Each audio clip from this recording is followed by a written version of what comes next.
We have a source, an actual inside source, so this video is not just me and Dave telling you about our impressions. We have inside info and actual spy photos which for the first time ever have our watermark on them. Celebrate, Dave. KTM have had their eyes on a 490 platform all the way back in 2019, which, for the ones among us that refuse to ignore reality or that were getting older, was 7 years ago.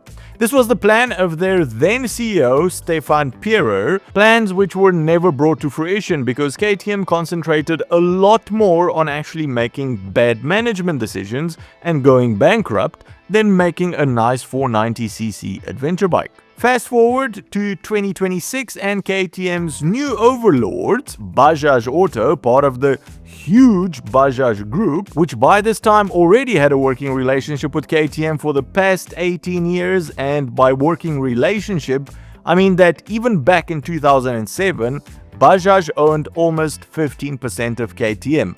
They have decided to actually make KTM profitable again, pump a lot of capital in it, and are starting by developing a brand new 490 or 590 platform, as we can see in these brand new spy shots. If this is something that interests you, stick around.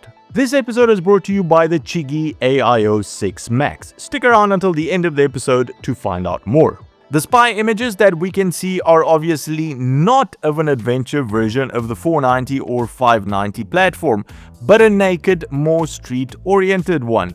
Therefore, the Duke. And this is normal. This is how KTM starts off with a new platform, and then a little later we get an adventure version and an RC version as well. What we see on screen right now could barely be called a complete bike. But this is what a lot of these test mules look like. The important bits are done, but lots of tuning and tinkering still need to happen, so this is what you're stuck with. At this moment in time, they have 7 Dukes in their lineup so far, everything from a small 125cc to their big daddy, the 1390. So obviously a 490 or a 590, the 8th one, is not gonna hurt.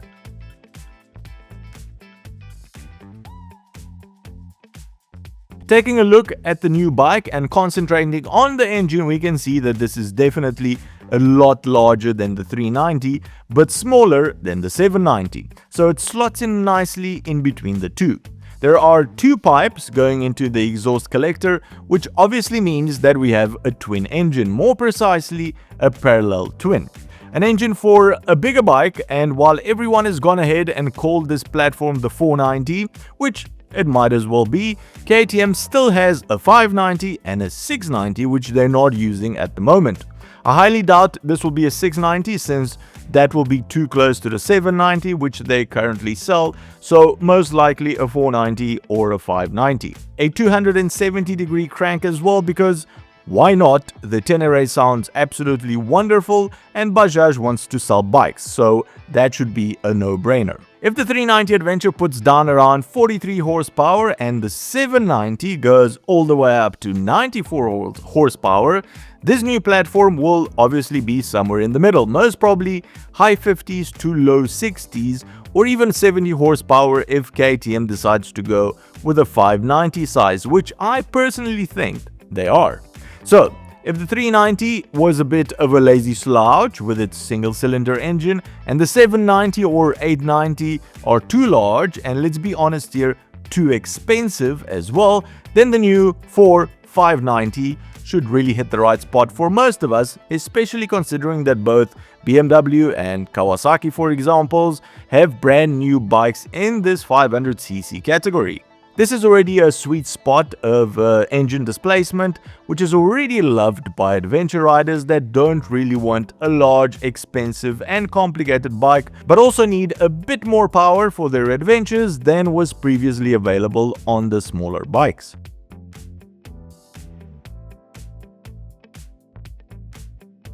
Moving on to the spy shots, Bajaj KTM seem to not have skimped out on the suspension, since we can clearly see some nice big fat WP upside down forks on the front and a single monoshock on the rear. I expect all of these to be fully adjustable, and judging by their size and the fact that KTM is using the more expensive but better WP brand, they seem to be positioning the 490 or 590 platform as a premium and capable option. Sticking to the front of a bike, brake-wise, we can see something very interesting here. A single brake disc, which seems larger than the one on the 390, obviously, but which is married to a WP caliper.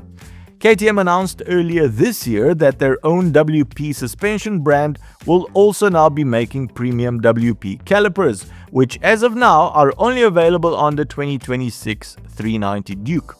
Considering that these are made in Austria and that KTM really cannot afford to make a major boo-boo, since why do I think of you every time I read the word boo-boo? I don't know.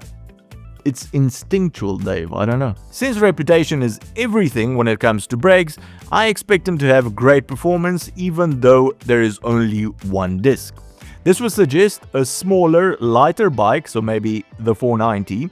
However, the big, fat, large radiator mounted in front of the engine would in reality suggest cooling for a bigger engine, so maybe a 590. Just like Dave's origin story, no one really knows so far. Electronics, not much can be seen except for KTM's 5-inch dash, which means that unfortunately there will be no CarPlay or Android Auto from the factory because there is no smaller secondary screen to show you the speed that you're going at and the gear that you're in, so that would make CarPlay illegal. If you're a fan of CarPlay or Google Auto, or actually using useful apps like Waze or Google Maps while you're riding, without having your phone exposed to the elements, thankfully there are aftermarket options out there like this Chigi AIO6 Max, discount code down below. Moving around the back, we can see that unlike on the 390 Duke or Adventure, the signal lights now incorporate the brake lights as well, both of them being fully LED. I don't know if this is just for Europe or standard all across the world.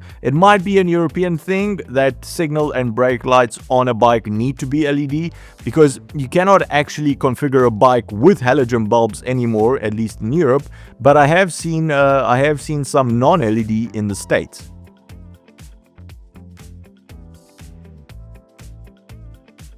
Most probably, the whole range of the 490, 590 lineup, the Duke, the Adventure and the RC will be shown off in November at EICMA, where KTM usually shows off all its new toys, and they should be on dealer floors early in 2027. So if you've wanted a smaller, lighter and cheaper bike from the Indian Austrians, but not as small, light and cheap as the 390, then Santa's got you covered this year.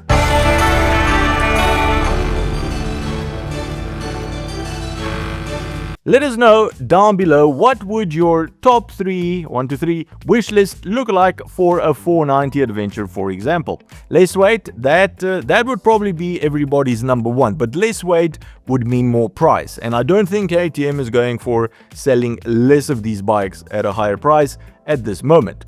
Let us know down below. Tired of having to expose your expensive phone to all of the dirt, rain and dust when mounting it to your motorcycle? Then the Chigi AIO6 Max is your perfect travel companion. Keep your phone in your pocket and get access to all your favorite apps using Apple CarPlay or Google Auto, featuring an industry-leading 2000 nits bright screen with 60 frames per second buttery smoothness, top-of-the-line IPX9 water and dust proofing, all packaged in a nice big 6-inch screen. For added safety, why not add a rear and front-facing camera or a radar blind spot detector? The Chigi AIO6 is your trusty, rugged friend that helps keep your phone safe in your pocket. Use code LONGWAYHOME on chigi.com to save 10% off any of their products, or click the link in the description. Well, that's the show for today, everyone. If you've enjoyed it, give it a big thumbs up, and if you think you've learned something new, consider subscribing or becoming one of our Patreons to help us make more of these shows. Cheers, and I'll see you on the next one.